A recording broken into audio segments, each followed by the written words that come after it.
Daginn öllsumur og verið hjartalega velkomin hingað í Lögberg í Háskóla Íslands. Ég heiti Guðmundur Ingi Guðbrandsson og starfa hjá Landvernd og býð ykkur sem sagt velkomin hér í dag. Við erum samankomin hérna í dag til þess að læra og ræða skipulag, gerð og viðhald göngustíga og kannski ekki síst mikilvægi góðrar stjórnunar í þeim málum. Þú sagt kannski á tímum þegar ferðamönnum fjölgar, ég myndi segja hraðar en þessum hræðilegu haustleiðum sem að ríða yfir okkur.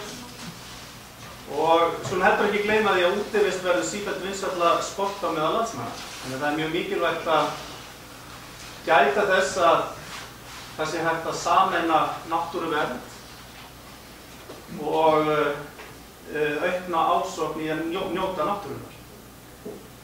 Ég reyni þessa dagana að nýta hvert einasta tækifæri sem ég hef og þegar verða afsaka til þess að minna á að þó svo að mikilvægi skipulagðrar uppbyggingar almennt á innviðum sé mikið, að það megum við aldrei gleyma því að innviðir eiga ekki við á öllum stöðum. Það eru svæði á Íslandi þar sem eru það einstök og það sérstök í sinni náttúrulegu mynd, að mínu mati ber ekki að byggja upp innvið á slíkum stöðum. Þá þurfum við að beita einhverjum öðrum stjórnunartækjum til þess að passa upp á náttúruna, til dæmis að takmarka fjölda fólks inn á þess slík svæði ef þurfa þykir. En eins og ég sagði, þetta var bara svona það sem ég varð að fá að koma að því ég er að reyna að koma þessu að allstaðar þessa dagana. Nú ætla ég þá að snúa mér að efni dagsins í dag. Ég vil meina að Landgræðsla ríkisins hafi verið framarlega á síðustu árum í að vekja athygli á nýjum áskorunum varða gróður og náttúruvernd.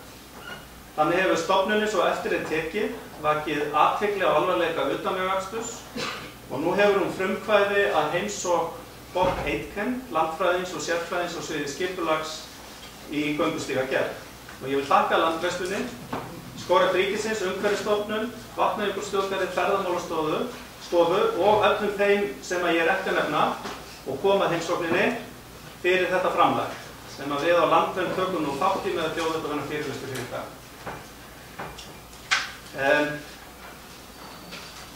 Well, after this long tale of mine, I had to deliver some political messages here. Single opportunity, I'm sorry about that. I use every opportunity. But now it's time to introduce our guest here today, Bob Aitken. Bob is a recreation and environment consultant, has been closely involved in the strategic management and practical repair of mountain paths in Scotland for over 30 years, also in the European Alps and now recently in Ireland. And in his lecture here today, Bob will draw on his experience to offer a view on challenges and opportunities for path management here in Iceland. Bob, welcome, the floor is all yours. And afterwards we will have the opportunity for questions and otherwise Bob will take over now. Thank you, Bob. Thank you very much, Marie. Good afternoon, ladies and gentlemen. Thank you all for coming. I'm slightly embarrassed by that there are so many of you. I hope you will feel free at any point to interrupt and ask questions if I'm not making myself clear. If you have any difficulty in hearing me, please shout and let me know. I am extremely pleased to be here. I have never been to Iceland before. The weather has not been of the kindest, but I am convinced that I will come again to see more of. It took me 3 days to realise there were mountains round Reykjavik. I am a mountain man, so I'm very pleased to see the mountains. I was invited here by the Soil Conservation Service, and particularly by Andres. Where are you, Andres? But I must stress at this point, anything I say is entirely my own responsibility, and my ideas have been formulated in the course of 4 days, a lot of meetings with very positive and engaged people, but at the end of the day, these are my views, my prejudices, and some of my suggestions at the end may be mildly controversial or mildly difficult, but no one can be blamed for them but myself, so please accept my apologies in advance. I was not at all clear what use there was in me coming to Iceland, what positive benefit I could bring, and it has taken me several days to work out what possible use there might be. But I have come up with a mission statement for myself, and it is particularly about trying to help Icelanders who are clearly at what I anticipate is really a bit of a cusp of a crisis in relation to path management. It is particularly to try to help you to compress a process that in Scotland took us 15 years or so before we were able to move from a state of considerable dismay and anxiety about what we could do in paths.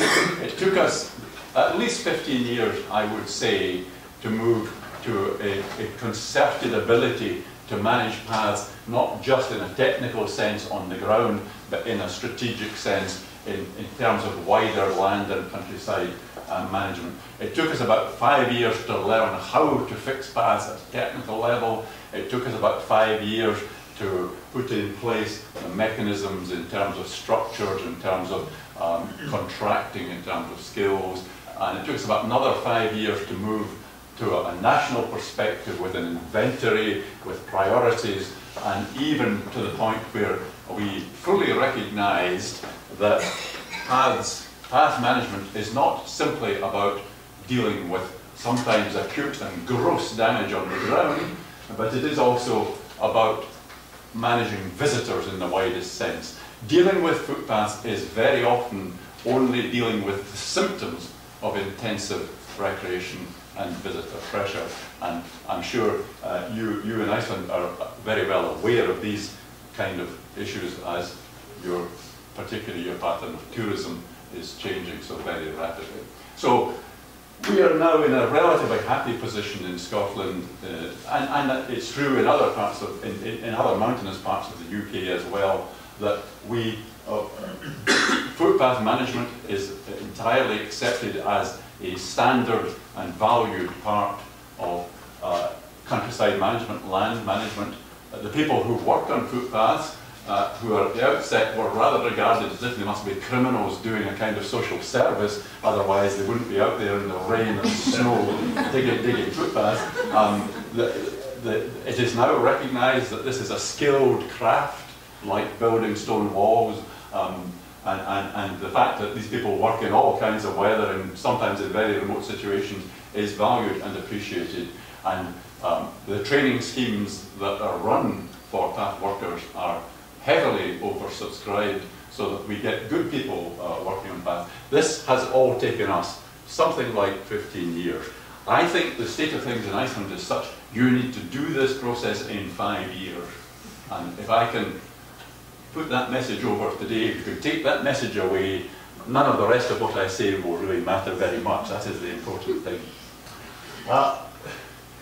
Here am I, an international visitor, trying to tell you something about footpath management processes. But I would stress that you should be very wary of transferring too much in the way of ideas and practice from other parts of the world. There are good reasons for this, a variety of reasons. One of them is environmental. When on my very scant experience of Iceland to date, I am struck by the fact that in Scotland, although we have rain and wind like yourselves, we have a different physical environment in many dimensions. We are dealing with building stone paths with rocks that are perhaps 600, 2,000 million years old, and they are hard and durable and good construction rocks. Looking at some of your tufas and lavas, I think they look as if they'd be easy to pick up and move. I don't know how long they would last when they were actually put in the ground. So simple messages that the techniques used in footpath construction, the techniques appropriate to different environments, will vary quite widely across different environments. And so it's a pick and mix approach that needs to be taken. You need to think carefully about what is transferable to Icelandic situations. In large parts of the world, in North America, here in Tasmania, paths are constructed largely using timber because you're working in wooded environments. In Scotland, timber footpaths, boardwalk, these kind of structures very unusual because most of our native woodland is long gone, So we're dealing with open country and usually with stone, gravel, hard materials. So this applies in this cultural, this difference occurs in environmental issues, but it also applies in terms of what you might describe as the cultural framework within which we're working. In many parts of the world, there is a pre-existing cultural network of footpaths, usually derived from historic land use, which has now passed into recreation and tourism. So in the Alps, for instance, you have very intensive networks of very well graded, historically evolved paths used for transhumance, for moving cattle up and down during the season.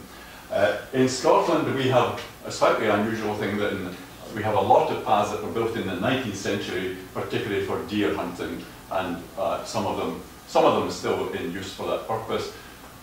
Unfortunately, most of the paths that were built for deer hunting go to places that modern recreationists don't necessarily want to go. They don't go up to the top of mountains, they tend to go up into to the middle slopes where there is good hunting. So they are a limited usefulness. But on the other hand, the structural models they provide, the techniques, the gradients, the drainage, the stonework, are all very useful to us. This is on the dare I say, the royal estate. And this pony has been taken away to pick up a deer that had been shot by Prince Charles. In other parts of the world, there are very distinctive and unusual forms of footpath. The Italian Alps, and particularly the Dolomites, are crisscrossed by paths, if you can call them that, which were constructed during the First World War, when, quite exceptionally, the mountains of the Italian-Austrian border were the scene of savage fighting for several years. And the mountains have carved paths all across them. Now, very, very popular paths, via ferrata, so-called, with steel cables and provision. And the footpath network is entirely, in the high mountains, entirely derived from that wartime experience. So the simple message is, there are universal truths about paths, but there are also highly local variations that you must take into account when we're talking about it. One recurrent theme in what I say is the distinction between path repair on the one hand and path management. Path repair is the basic toolkit for fixing paths on the ground. Path management is the much wider, holistic approach to managing paths as a large recreation facility. You can't do path management without having a capacity for path repair. So you've really got to have put in place this mechanism before you can tackle that.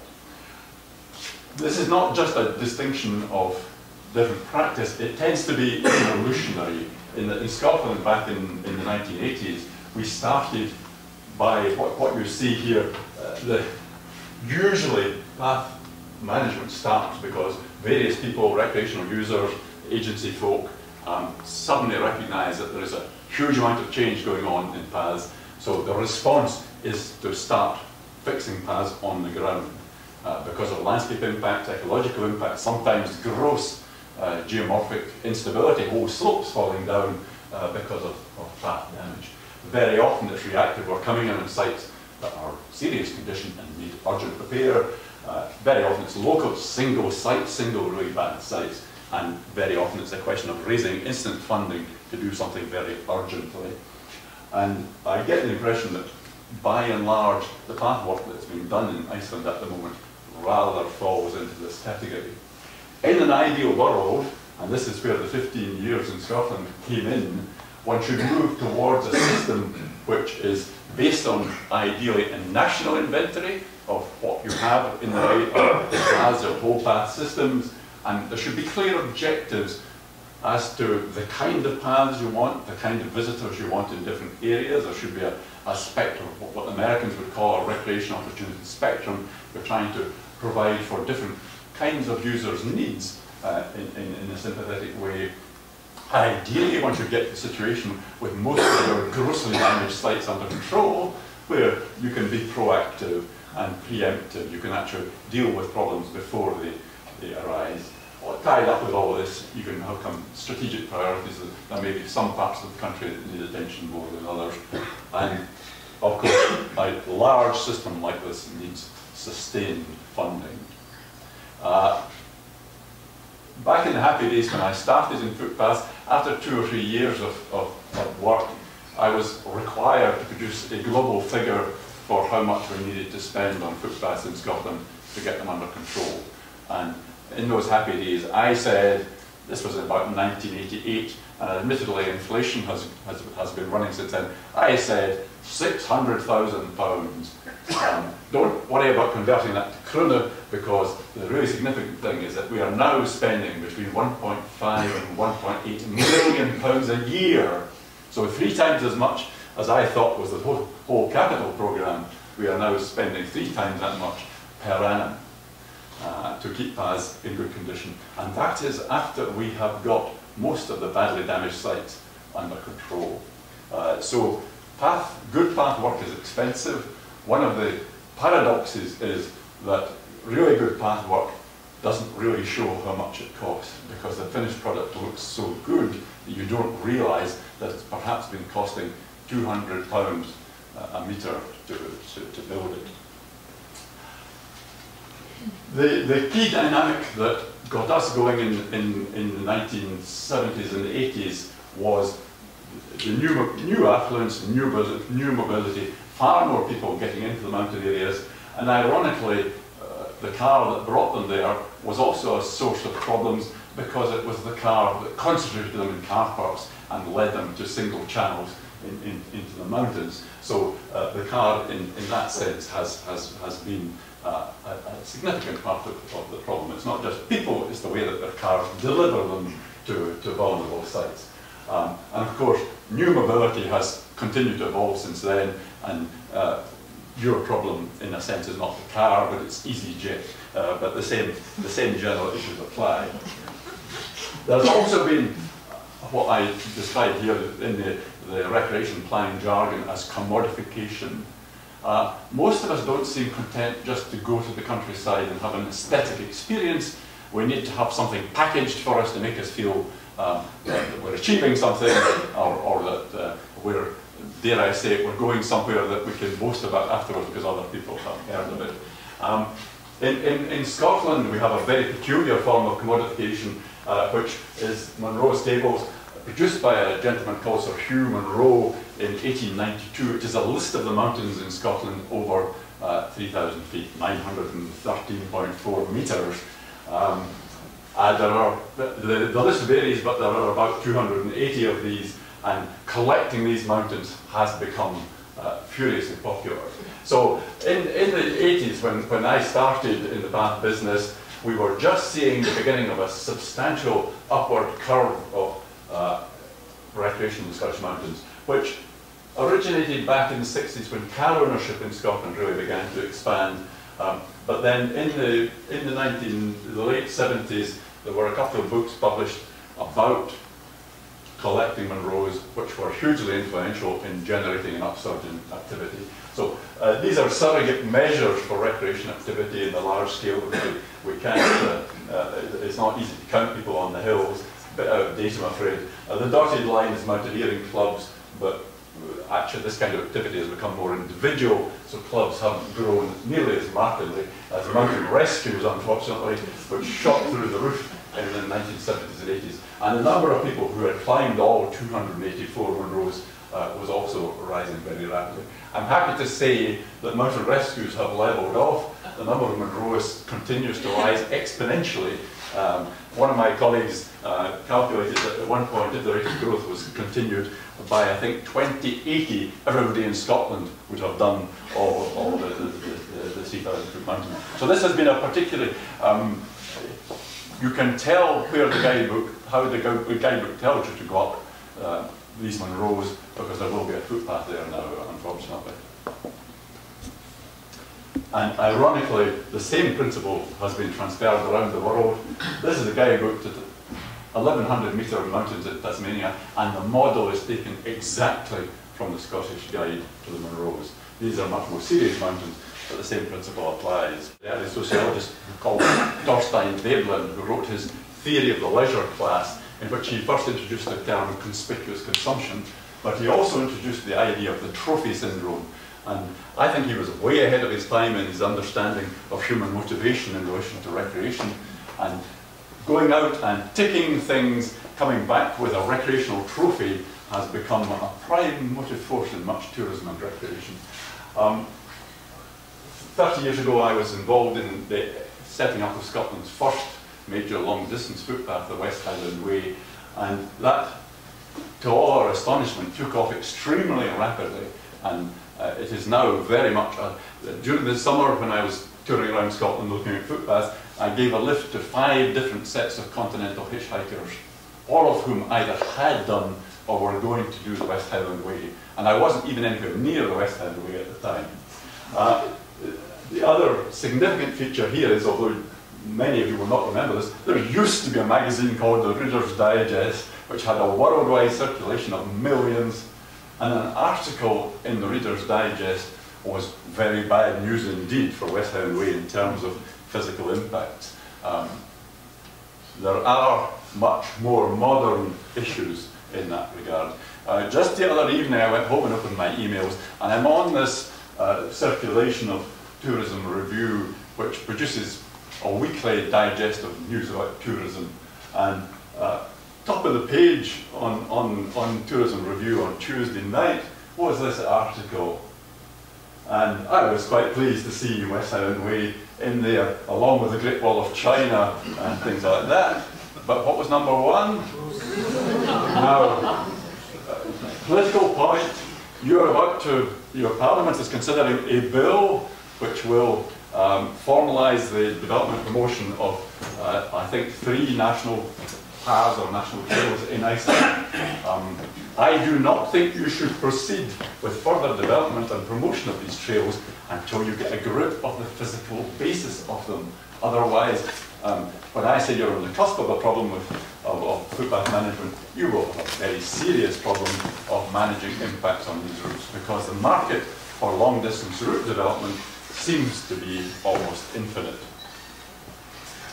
In Scotland, just this year, we've had another demonstration. We used to understand about mountain guidebooks. There was a happy phase in the 1980s when we actually persuaded the editors of a couple of guidebooks to suppress information about the path which was developing and which we knew would cause major problems.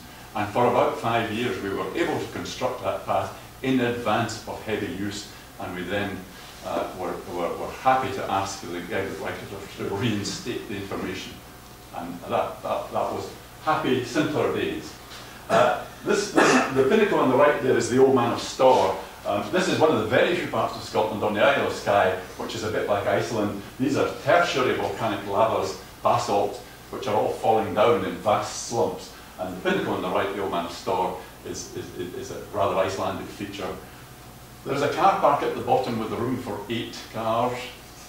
Earlier this year, there was a major YouTube feature on the Old Man of Storr, and the usage of the Old Man simply exploded. The last time I was there, about 3 weeks or so ago, there were 200 cars parked along the road. And what you do is you go up to the Old Man with the pinnacle behind you, and you take a selfie with the pinnacle behind you, which you then send around the world. And this is what we're up against in terms of sudden, totally unexpected, totally unmanageable promotion of features like that. There's another feature on Skye, which is pools in a mountain stream called the Fairy Pools, a very saleable name.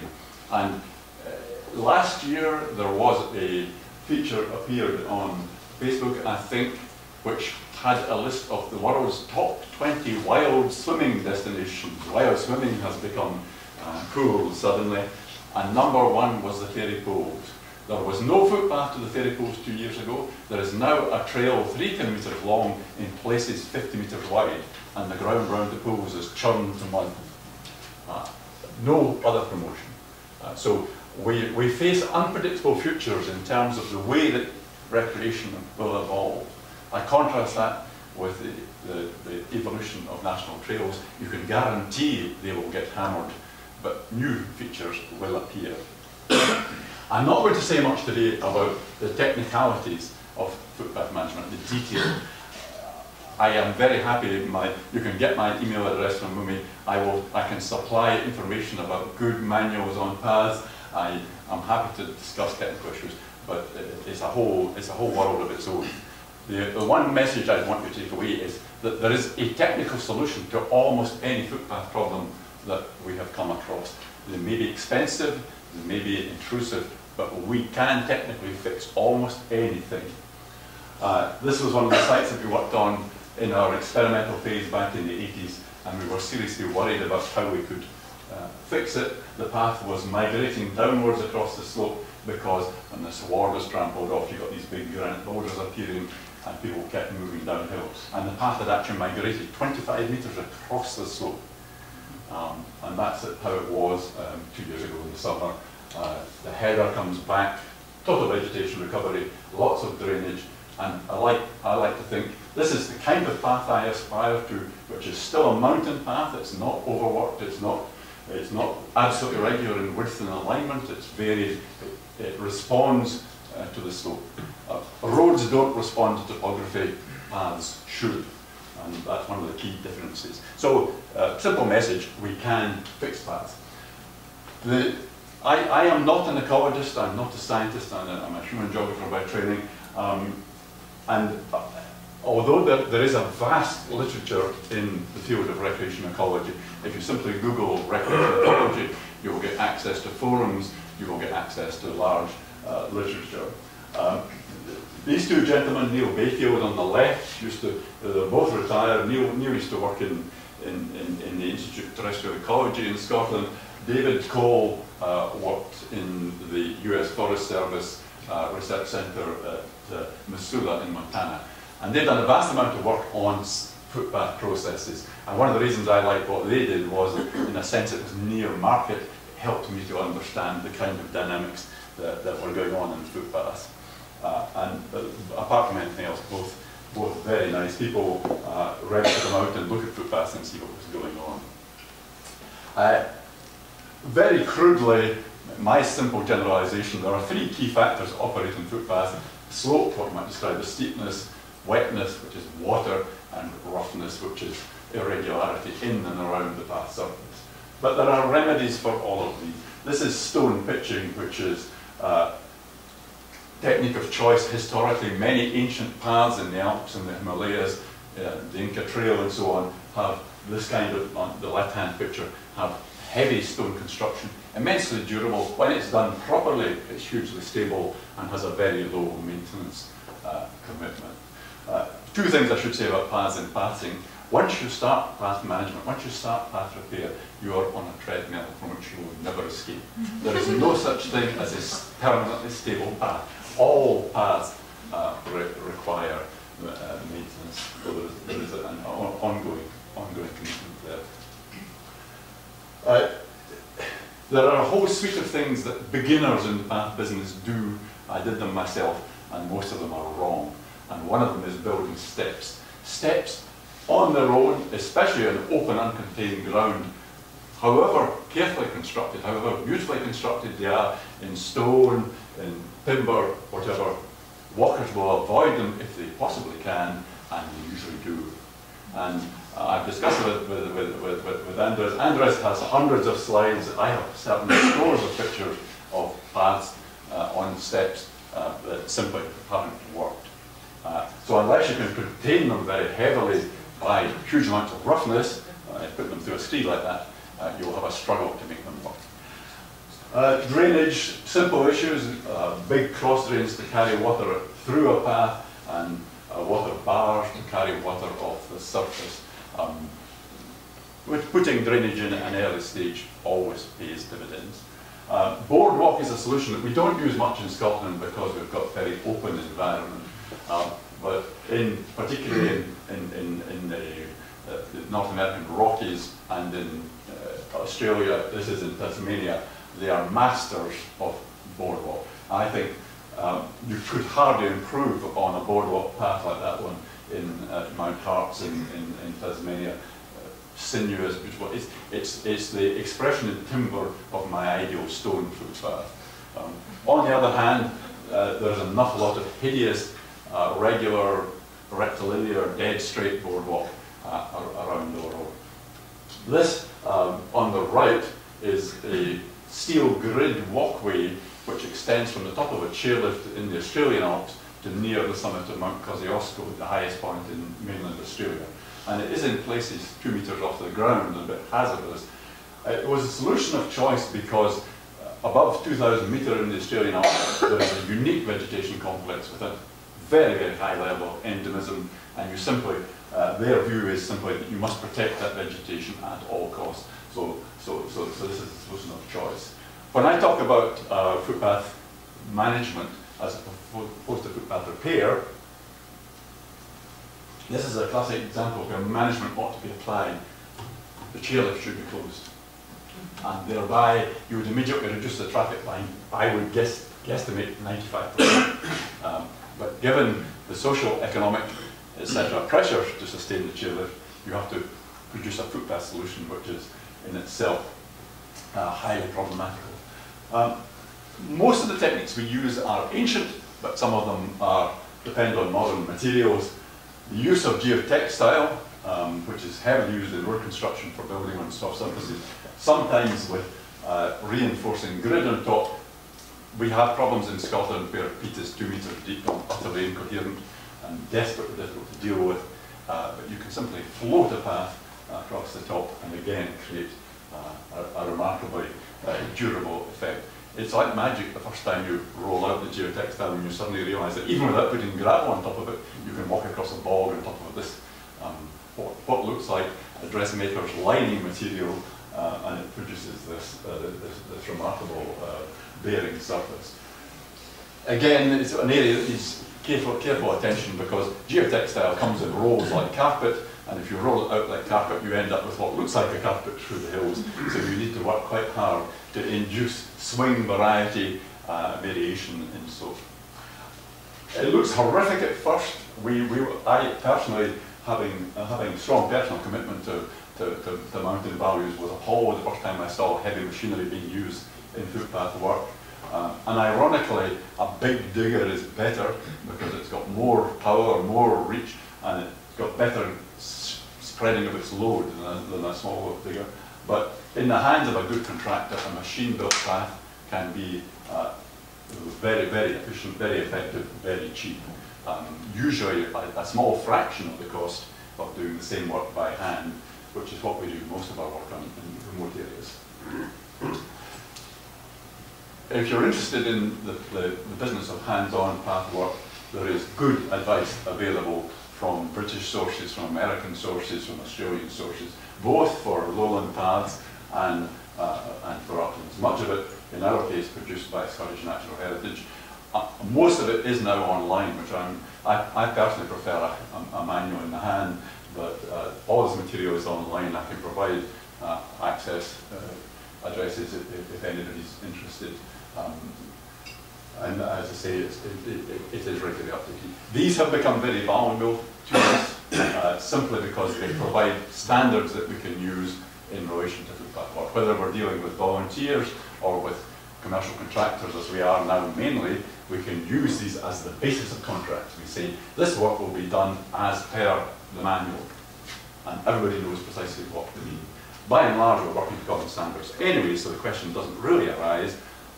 But it does mean that if you go out and you find somebody's made a botch of a drain, you can say, oh, he said it should be in the manual, and it just doesn't conform. Mountain footpaths are an issue of high sensitivity, and this manual, you can Google Mending Our Ways and get this manual, and it's good fun. It's only about 40 pages. It's heavily illustrated, and the reason it's good fun is that compared to manuals which tell you how to do things, this manual shows you how not to do things as well. It includes a lot of really bad practice, and none of us in the path business can look at it without blushing slightly because we can recognise things that we did ourselves that we should definitely not have done. And it's good.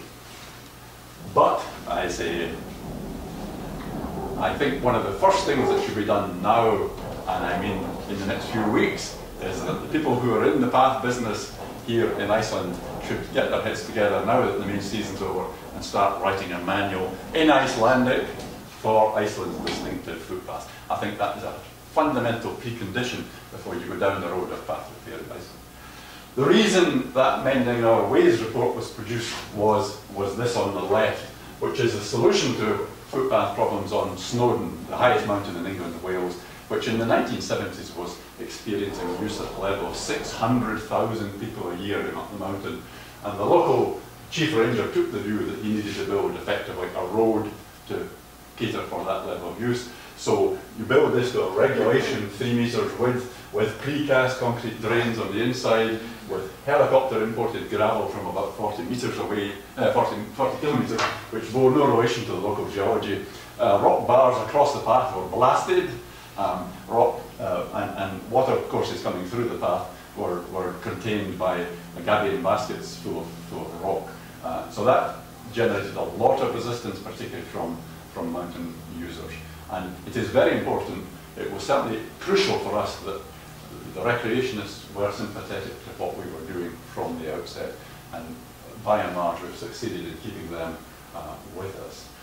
The example on the right is another one from Kosciuszko, from the Australian Alps, and these are urban pavoirs, as per your standard urban street laid across the mountain surface. Again, this is because of the high nature conservation value of the vegetation, but it does create a very, very artificial looking surface on the ground. You'll gather I've been hinting at a lot of sensitivity here. This is perhaps a wee bit ethereal, but the general principle is that for most of us, the path is actually the medium by which we encounter the mountains, the countryside. And to that extent, it is a crucial intermediary point in the recreational experience. And the ideal path is one that is utterly durable, and yet as a walker you enjoy walking on it, and it doesn't interfere in any way with your experience of the wider environment that you've come to enjoy. I want to show you a couple of examples of problems. I have spent a lot of time in the last month or two in Ireland, which is rather at the same stage as yourselves in having only a very, very limited, in fact, looking in the front row here, you've got more technical path experience than Ireland does. And this is a particular issue that has arisen in Ireland, which I was summoned to offer any advice I could. Slave Lake is one of the highest vertical drops into the sea in Europe. It's about 500, getting on for 600 meters down the broken cliff from the mountain ridge into the sea. And it's a popular tourist destination. And because of that, the EU provided a sum of about €250,000 to upgrade the footpath on Slave Lake. At the moment, we are at this point 200 meters from a large car park, and this viewpoint immediately overlooks the cliff. The locals call this the sheep pen, this viewpoint. And you can see, this is what the Americans would call an extreme recreation opportunity spectrum. You go from a gravel suburban path to the wilderness, bang, just like that. But the EU, in its wisdom, and Donegal County Council, the local authority, decided that they wanted to continue a path for tourists from there to the top of the mountain above the cliff. And they had €250,000 to spend to do it. They didn't have any in-house expertise in path management at all, so a roads engineer was required to design the path. Any path experience, they have peat 2 meters deep. So these are rocks which are laid into, it's been a very dry season in Ireland, so they lay these rocks into 2 meter deep peat. As soon as this peat hits winter, it will turn into goo, and these boulders will start to migrate in no uncertain fashion. They imported approximately 200 tons of constructional rock by helicopter. So the 4 kilometers of this path are now lined by helicopter bags full of gravel. And they started building stone pitching on a completely uncontained open grass slope in various places. No walker in his his or her right mind will walk on a rock surface when a soft grass surface is available. You'll guess what's coming. I reckon of the €250,000 invested here, 200,000 euros have been totally wasted. And more to the point, they decided the crest on the right-hand side overlooks the 500-metre cliff. So they were very reluctant to take walkers, particularly tourist walkers, along the summit of the crest of the ridge. And anyway, it's quite rough up there. So they decided instead they would build a path across the back slope, which is at 35 degrees. And although it's difficult to tell in this rather dark slide, at this point here, there has been an avalanche of 2-metre deep peat of perfectly shelving bedrock. But they are still hoping to be able to build a path across that slope. So this is a classic example of crashing in with a very largely funded program when you have no expertise to deliver the program, and you have to spend the money by the end of the financial year, so you cannot take an iterative, little bit at a time learning process. You have to make one big mistake instead of making little mistakes and learning from them. So that's one cautionary tale. The other is the Riccadallo. I was there on Tuesday, but the weather was so appalling that we didn't actually go and look at it. So I'm relying on the account of the local people and their photographs. I imagine many of you, not all of you, will know Riccadallo, a cherished site in Icelandic recreational history, a place you went in small groups to swim in the hot stream and so on. And in my view, and I think that of others, the place has now been wrecked, partly by overuse, but now it's been secondly wrecked by footpath construction. And when I asked the local people why they had built a track 3 to 5 metres wide, the answer was so that they could take the machine in to continue building a track 5 metres wide. Misconceived, if I may say so. The track is in places. I mentioned gradient earlier. I don't need to be there to look at this and say, this track is clearly more than 15 degrees slope because it is falling apart. There is no drainage provision. Now, I'm not blaming the contractor. The contractor doesn't understand about upland situation, upland paths, and about what's possible and what's not possible. So here we have the part of the key site. This is something that the kind of teams we are working with in Scotland now could fix. 4 or 5 people could fix it to a very high aesthetic standard in a week. But you look around the situation here and you say, who is there who can fix it, who isn't already employed by the Environment Agency or the Forest Service and too busy elsewhere? And that is, to me, that is very, very sad, and that is the kind of impetus that says, you folks in Iceland must start meeting the challenge. And so this is where I become political, because these are my impressions from just 5 days and 4.5 days so far in Iceland, and you may entirely disagree with what I say. It seems to me that one of the fundamental things you've got to do straight away is start developing a CAD or a core or a base of high skills for footpath repair as opposed to footpath management. Part of that begins by capturing current knowledge. My strong impression, and some of them are here, is that the entire expertise of hands-on path management in Iceland could be wiped out in one car crash. That's how bad it is. So, first things first, an Icelandic path manual. From meetings today, it appears that that may happen, and I am greatly pleased by that. There might even be some money to make it happen. And I think that's one of the very first fundamental steps. A path manual about Icelandic paths in Icelandic for use by Icelanders to start promulgating good technical practice on the ground. I think there is no escape, however much you might resist it, from having to import skills. There are good skills available in Britain. There are contractors who are interested, in principle at least, in coming to provide some element of input to the Icelandic path management capabilities. And I think it would be important to make that happen. And again, I would say, okay, no point in the next 3 or 4 months, but somebody should find the money to make it happen next year, and they can work with the people in the existing managing agencies to help them achieve more quickly, but also to disseminate skills. I think it would be key to bring in community skills, to start promulgating these kinds of skills among the kind of contractors that we've seen at Recordalo, to raise their understanding and their ability to deliver high quality path work all the way around Iceland.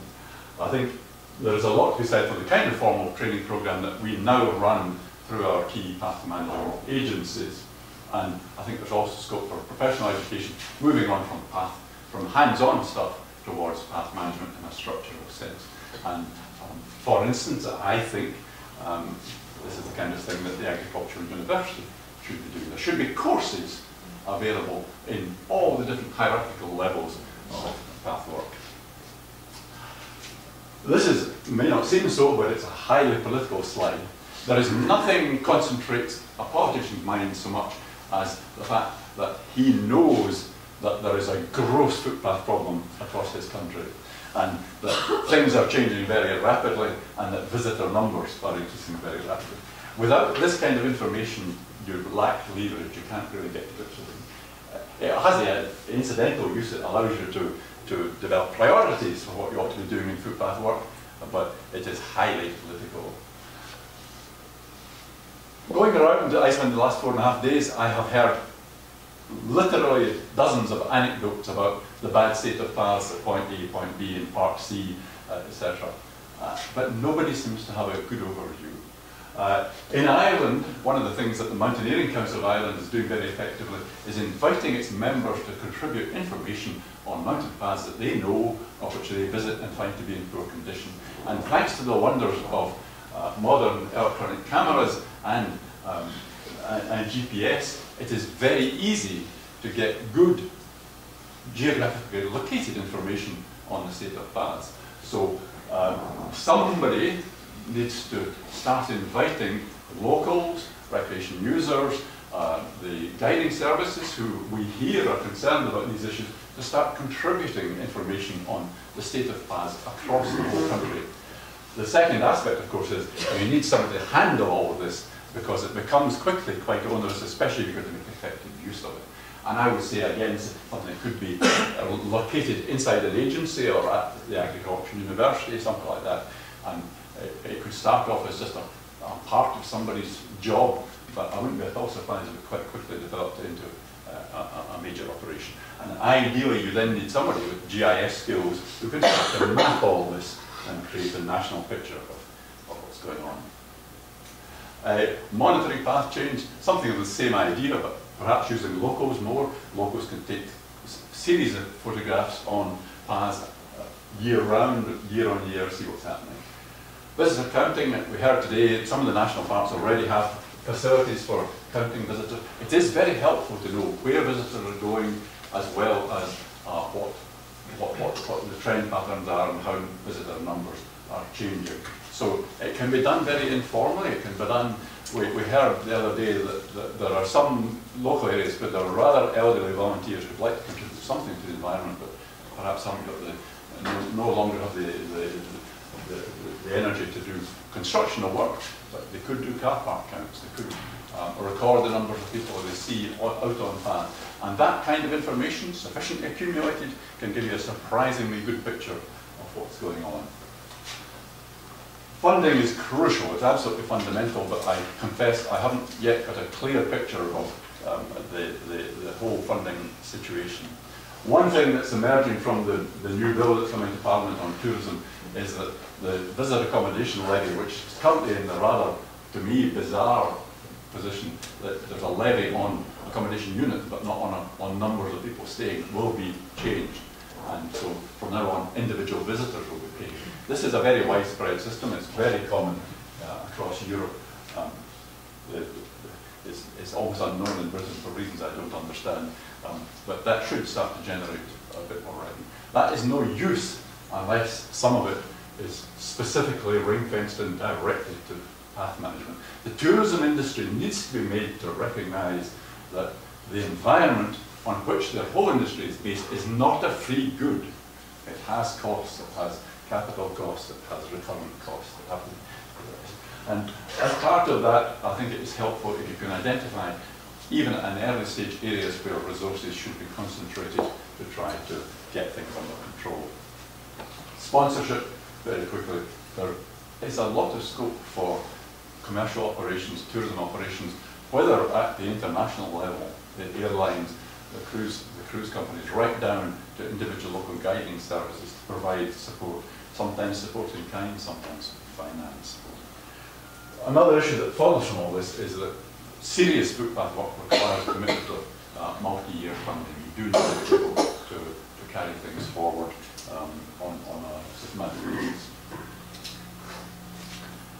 One of the slightly disconcerting things going around having meetings the last few days has been the difficulty of identifying who ought to be taking the lead in all this. 30 years ago in Scotland, it was the then Countryside Commission for Scotland that started footpath management, and for 10 years or so, through funding, through leadership, it got the system going, which is now much more highly disseminated with many more agencies playing in it. At the moment, I haven't been able to identify an agency that's willing to step up to the plate and take leadership on footpath management. So, as a stopgap, an interagency working group. There seems to be commitment to an interagency working group, and I go back to Scotland next week, and I hope that before Christmas I will have heard the first meeting has taken place of an interagency working group to address footpaths. That working group needs to be able to generate momentum by having a workshop which draws in more stakeholders and more action. Ideally, you want to have a wider conference to get the users in, get some of the commercial operations, and generate more momentum. And even in a week, I've got the sensation that people will agree here to make this kind of thing happen, but they'll say, we'll go away and we'll talk about it, and then we'll see what happens. It's got to happen soon if you're going to get ahead of the game, if you're going to get a grip of your tourism. These things need to be made to happen quickly. So, as an old hand in many NGOs myself, I say, this is a role for the voluntary sector to keep kicking, to make things happen. And that's my perspectives for path management in Iceland. So I wish you all the very best. Thank you very much.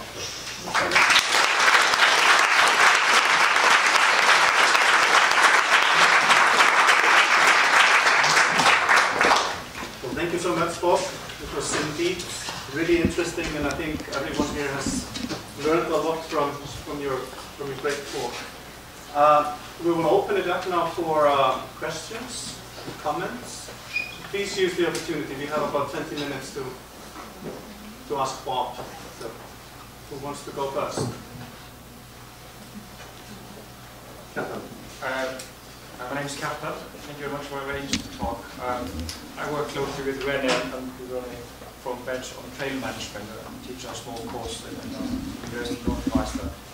And I completely agree with what you were showing here. My question was perhaps the twofold. Briefly, what Gudni was talking about at the beginning, the importance of not having paths as a connection with the management of path, deciding what kind of path to put in, or if any, but also the infrastructure that you mentioned we need to put in place here. And I wonder what you did in Scotland at that time. You said it lasted 15 years, and it might last 15 years in Iceland, but for us to make it a bit faster, what kind of infrastructure do we need based on your experience in Scotland? It's a very good question, and the answer is complicated, I'm afraid. And it's even political, because when I was running the first footpath team, it was 100% state funded effectively, and it was clear that we couldn't sustain that indefinitely, so we had to then diversify who ran footpath teams. So some of our NGOs with owning mountain areas took on some of the responsibility. The two key ones still run their own teams with their own specialist footpath officer managing the team.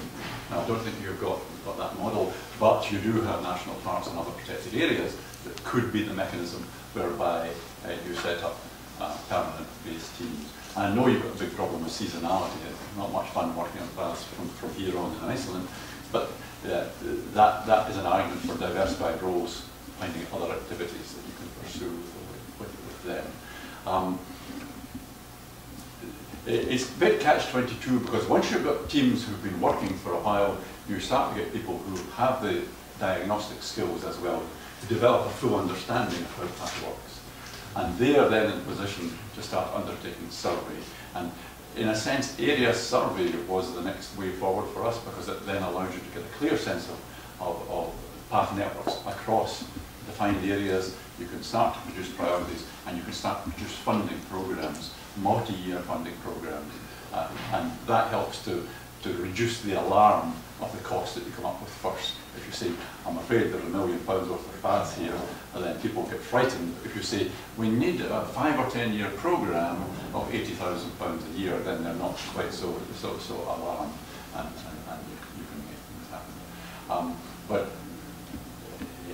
we have now evolved most of the largest single footpath manager in Scotland, who also are our main footpath trainer, is a widely based partnership which involves one of our national parks, the local authorities in the national park, Scottish Natural Heritage, the National Conservation Agency, some of the big private landowners in the area, and the recreation interests. So, most of these partners are contributing funds into this trust, and also helping to determine the priorities for the paths that they work on. But because they're also running the training and managing the contracts within that area, they have a very important role in standards and in setting the whole tone of path operation. That also has the additional advantage that as a freestanding charitable company, they can get money from charitable trusts, and they are not confined by annuality. They don't need to spend all their money by the end of the financial year. They can hold funds over a period.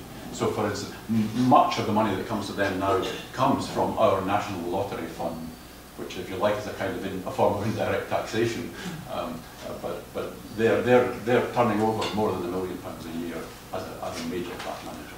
So I think that might be a model for some of Icelandic activity, because it takes you out of the difficulty of operating for a single agency in a single area, and with annuality, so you can get funds in from different sources.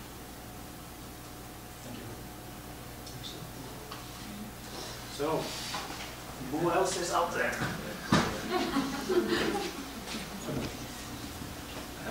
My name is Gunnar Svensson, and I come from the Travel Industry Association in Iceland.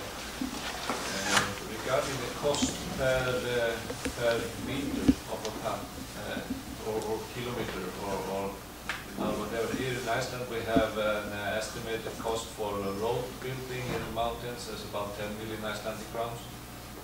Can you maybe tell us about what is the estimated cost per kilometer on the pathway, or if you have any figures about that? And thank you very much for a very interesting lecture. The costs vary very markedly depending on the physical nature. One thing that's worth stressing is that if you leave a path until it's very badly damaged, then it becomes extremely expensive. If you deal with it at an early stage, then you can keep the cost well down. It was one of the non-governmental organisations. Across the board, for all the path work they did last year, the unit cost was about £23 a metre, which is what? £23. That's like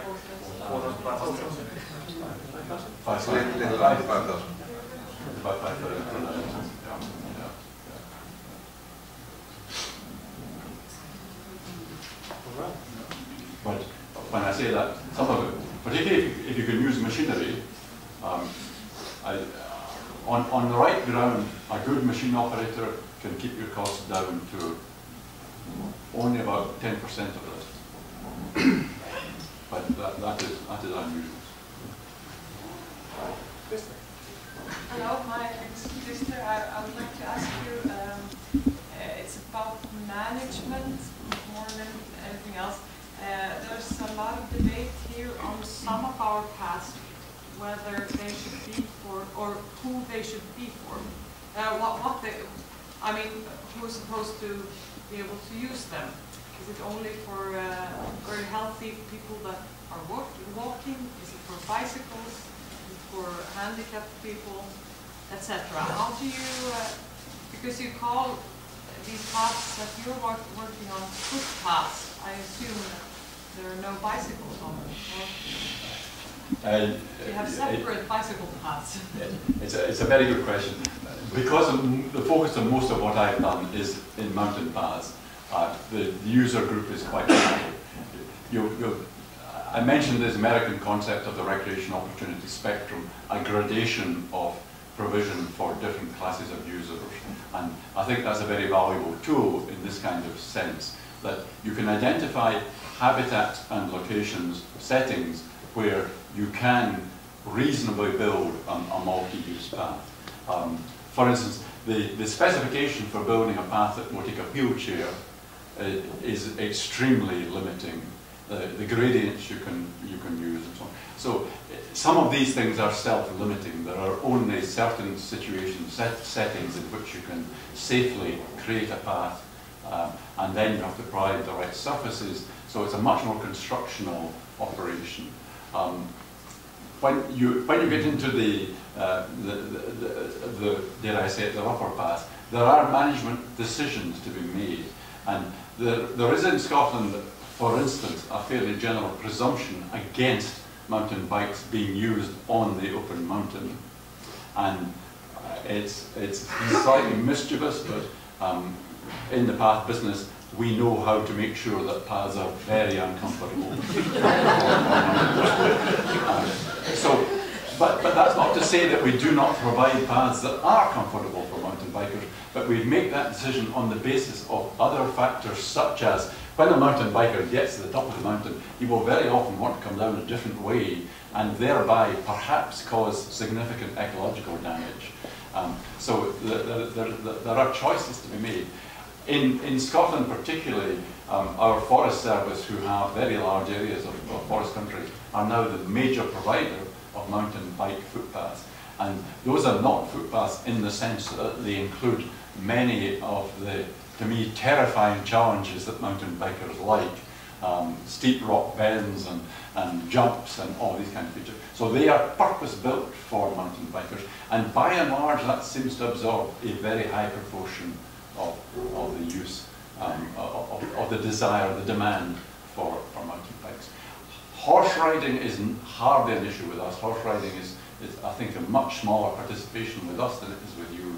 But it arises, for instance, in the case of Ricciadala. And at Ricciadala, I think the local managers have come to the conclusion that horses should be allowed to go so far and no further, because you can provide a suitable path for them up to a point.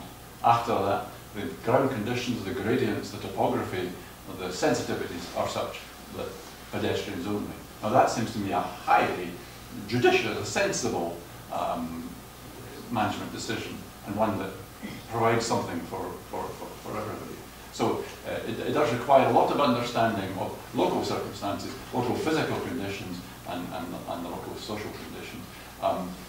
As a general principle, I would say that having multiple different users on the same path is highly problematic.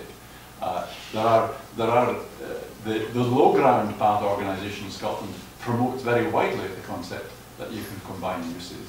But in my experience, unless you've got a path that's at least 3 metres wide, you can't combine horses and walkers comfortably. And cyclists and walkers, particularly high-speed cyclists, is a dangerous combination.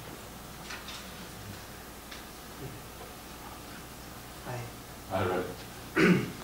Nice to meet you again. My name is René. I'm working at agency, Environment Agency of Iceland, Umhverfisstofnun. I just wanted to make a remark on what you, following up the question about the price of footpath. This is exactly what has happened in Iceland in past decades. There has been put a lot of money in building some paths, and then after that, no money for maintenance. and no plan for checking whether this path has been successful, built, and so on. So I'm very glad to see in the last slide that you made this 5 years plan and effort in which this 5-year plan is very needed. At least 5. Absolutely. And I work with maintaining paths in protected areas in Iceland, and we train long-term volunteers, but we have the seasonality problem, so we can work only during the summer. And so I'm also very glad to see that we have at least a plan that we put on a couple of days ago to make a plan how to train Icelandic leaders. So this, I'm hoping that we are going in the right direction. I may say, ladies and gentlemen, in these few days I've developed the very highest regard for Rennie and Chaz, who works in the Forest Service, and their team leaders. But the conditions under which they are operating seem to be far more rigorous than the already rigorous circumstances in which our path workers in Scotland are working, plus the fact that they've only got seasonal employment. I think Iceland owes a great debt for what has been done to these volunteer leaders and their volunteers. And I think it appears rather to be taken for granted. It shouldn't be. I definitely second that. Definitely second that. And if you would do it per capita as well, as we tend to do in Iceland, compare everything per capita, it would be even more. That was a local joke, sorry. Are there more questions? Comments? Well, I was wondering, because we had still 2 or 3 minutes, if because I see there's a lot of students in the group. Do you have any advice for students who might be interested in doing some work related to this, some research projects? Do you see any opportunities in the situation as it is in Iceland? We haven't really started, as you said. I would say there's a very wide range of opportunities, both in ecological research, in understanding processes, perhaps particularly, say, on Icelandic soils and vegetation complexes. There's a huge amount of social research that could usefully be done on attitudes to footpaths, on differential attitudes to other users, attitudes to crowding. There's an immense American literature on the sociology and psychology of recreation. And if there's any single area in Scotland where I wish we had more research output, it would be on understanding how recreation users interact with one another, and also how they interact with the environment. Because what I say about the different environmental, physical conditions for footpaths and the different cultural background of footpaths, it's also true that it is clear that in different countries there are very different attitudes among the recreation users to footpaths. In Ireland, for instance, hill recreation in Ireland is a very, very much more social activity than it is in Scotland. And the typical Irish walking group on the Irish hills is maybe 15 to 30 people. The Scottish surveys that we have show that the mean party size in Scotland is 2.4, the median is 2. Now maybe that says something about how miserable and socially isolated Scottish people are. I think it also says something about relative levels of competence, because the Mountaineering Council of Ireland tells me that very few Irish walkers are confident with map and compass, which are crucial in the weather they get, whereas in Scotland there maybe is a higher level of competence. These are the kind of issues that would be very helpful to understand. It would longitudinal studies of where Icelandic walkers go in, say, the course of a year's walking, and where the pressure points are, and from a management point of view also how conceivable it is, how manageable it would be to divert demand. And related to that, how Icelandic walkers relate to visitor walkers and visitor pressures. There are one or two celebrated American studies. There's one, the title of the article is "Who Hates Whom in the Great Outdoors?" And it demonstrates that there is in most recreational settings, there is a marked pecking order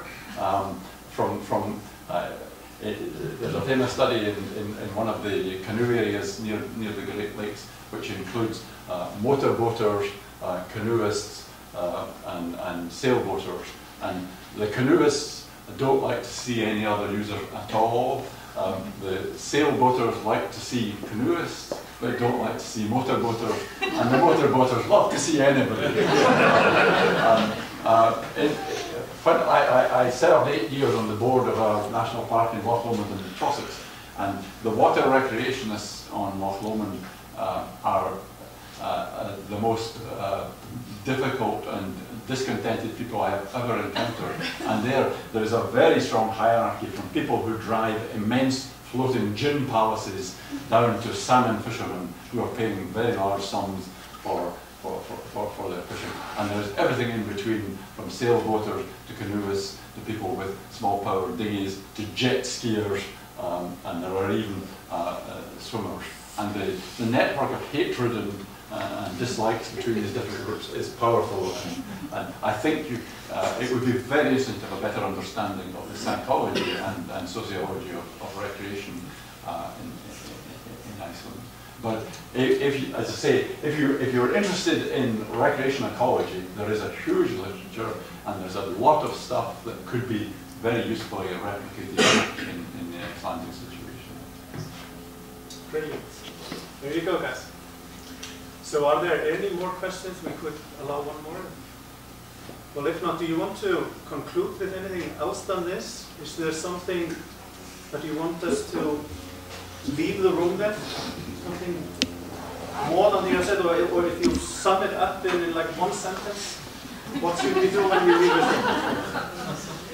it? In my activity in NGOs in Scotland, I devised a simple principle. If you're writing a letter wanting something to happen or wanting something not to happen, you write it to the head man in the organisation. I would strongly suggest, if you want Iceland to start seriously addressing the issue of footpath management, you write to the Prime Minister. A letter to the Prime Minister will always percolate down to someone in the system who then has to try and do something about it. But with any luck, in the meantime, it will pass through several hands, each of whom says, damn it, somebody wants something done about footpath management. So it instantly raises awareness. And even half a dozen letters to the Prime Minister saying footpaths are a cause of concern, and we are starting to get people from abroad saying we must do something about footpaths. So I would strongly recommend that. There is no point in writing to a named person in the Environment Agency, because that named person will send you a response, and that will be the end of the matter. You want a cascade effect. Thank you very much. I really like that approach. I think we will maybe do this in more than just for footpaths. I was picturing that we could send the Prime Minister a letter on protecting the highlands from energy development, for example, see how that would seep through the system. Good luck. Thank you. But anyways, Bob, it was a pleasure to have you here with us today. And I'm sure that if you have more questions, you can direct them either to Landgræðslan or to Bob himself. And thank you all for coming here today, and have a lovely weekend.